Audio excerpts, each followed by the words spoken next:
Bakery जैसे soft मज़ेदार और जूसी गुलाब जामुन बनाने का बहुत ही आसान तरीका और बहुत ही मज़ेदार तरीका आज की वीडियो में आप लोग को दिखाएंगे।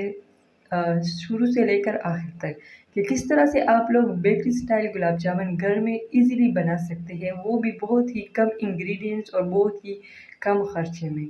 तो चलिए रेसिपी को स्टार्ट करते हैं। सबसे पहले हमने यहाँ 1 कप पानी लिया है और उसी कप से 1 कप चीनी लिया है, यानी कि अगर आप लोग 2 कप पानी लेते हैं तो 2 कप ही चीनी डालना है। ठीक है, अब आप लोग देख सकते हैं इस 1 कप से हमने पानी लिया है, उसी कप से 1 कप चीनी भी लिया है। सेम मिकदार रखनी है ताकि आप लोग के पास शीरा मुकम्मल तरीके से अच्छे तरीके से तैयार हो जाए। इसमें हमने थोड़ा सा फूड कलर ऐड किया और ये हमारे पास गुलाब जामुनों के लिए शीरा तैयार हो गया। अब यहाँ हमने पैन लिया है, पैन में 1 कप हमने दूध डाला है, बिल्कुल फ्रेश और अच्छी दूध है। आप लोग भी अच्छे क्वालिटी का दूध इस्तेमाल करें तो खुद ब खुद आप लोग के पास गुलाब जामुन अच्छे तरीके से पकेंगे।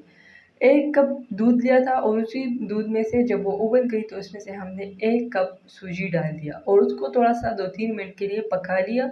जब दूध खुश्क हो गया और जो सूजी है वो अच्छे तरीके से पक गया, तब हमने इसको आग से निकाल के इसको अच्छे तरीके से ठंडा किया और ठंडा करने के बाद इसको हमने एक प्लेट में डाला। प्लेट में डालने के बाद यहाँ हमने ऑयल लिया है, अपने हाथों को ऑयल की मदद से गीला किया और आटे को जो सूजी है जिसको हमने दूध में पकाया था उसको अच्छे तरीके से गूँध दिया और फिर हमने इससे गुलाब जामुन बना लिए। आप लोग की मर्ज़ी है, आप लोग छोटे बनाना चाहते हैं या बड़े। बस इससे अच्छे तरीके से गोल-गोल गुलाब जामुन बनाने हैं। बहुत ही आसान तरीका है और बहुत ही कम इंग्रीडिएंट में बनने वाला तरीका है। तो आप लोग भी ज़रूर घर में ट्राई करें। ये सूजी से बनने वाले गुलाब जामुनों का बहुत ही आसान तरीका है जो ज़ायके में बिल्कुल बेकरी जैसे होते हैं। बाज़ार में जो गुलाब जामुन मिलते हैं वो प्राइस में ज़्यादा होते हैं, लेकिन घर में आप लोग 50 रुपए की सूजी से बहुत ज़्यादा ढेर सारे गुलाब जामुन ईज़िली बना सकते हैं। तो अब यहाँ मैंने पैन में ऑयल लिया है और जो गुलाब जामुन मैंने सूजी और दूध से बनाए थे वो इसको मैंने अब इसमें हल्का से फ्राई करना है, ठीक है? आप लोगों ने इसको ज़्यादा फ्राई नहीं करना, बस जस्ट हल्का सा फ्राई करना है ताकि ये पूरे हर साइड से थोड़ा-सा फ्राई हो जाए, तब हमने इसको निकालना है। अभी आप लोग देख सकते हैं कि ये आहिस्ता से एक नीचे से फ्राई हो चुके हैं। मैंने चम्मच की मदद से इसको दूसरी तरफ पर पलटा ताकि ये हर तरफ से बिल्कुल मुकम्मल तौर पर फ्राई हो जाए। बहुत ही ईज़ी तरीका है, आप लोग ज़रूर ट्राई करें। उम्मीद करती हूँ कि आप लोगों को हमारी आज की रेसिपी ज़रूर पसंद आएगी। अगर आज की रेसिपी आप लोग को पसंद आती है तो वीडियो को लाइक करना है और छोटा-सा कमेंट करके हमें भी बताना है कि आप लोग को हमारी रेसिपीज़ पसंद आती है कि नहीं। इसके अलावा आप लोगों ने सपना देसी रसोई को ज़रूर सब्सक्राइब करना है और साथ में लगे बेल आइकॉन को भी प्रेस करना है ताकि हमारी हर नए आने वाली वीडियो सबसे पहले आप लोगों तक पहुँचे।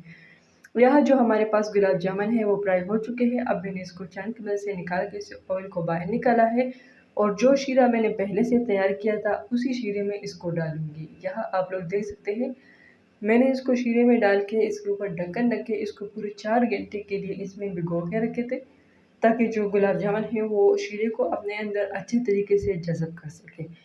पूरे 4 घंटे के बाद अब आप लोग देख सकते हैं कि जो गुलाब जामुन है हमारे पास वो अच्छे तरीके से तैयार हो चुके हैं। ये ज़ायके में इतने अच्छे होते हैं कि आप लोग मेहमानों के सामने इसको ईज़िली रख सकते हैं। अगर आप लोग के घर में कोई दावत हो, आप लोग को ज़्यादा गुलाब जामुन चाहिए हो, तो आप लोग तब भी इसको बना सकते हैं। बहुत ही ज़बरदस्त अमेज़िंग तरीका है। ज़रूर एक बार ट्राई करके हमें भी हमारे साथ भी अपने राय को कमेंट में शेयर करें कि आप लोगों ने इसको ट्राई किया तो कैसा आया था और कैसा नहीं। तो ये देखिए माशाल्लाह से बहुत ही ज़बरदस्त तरीका था।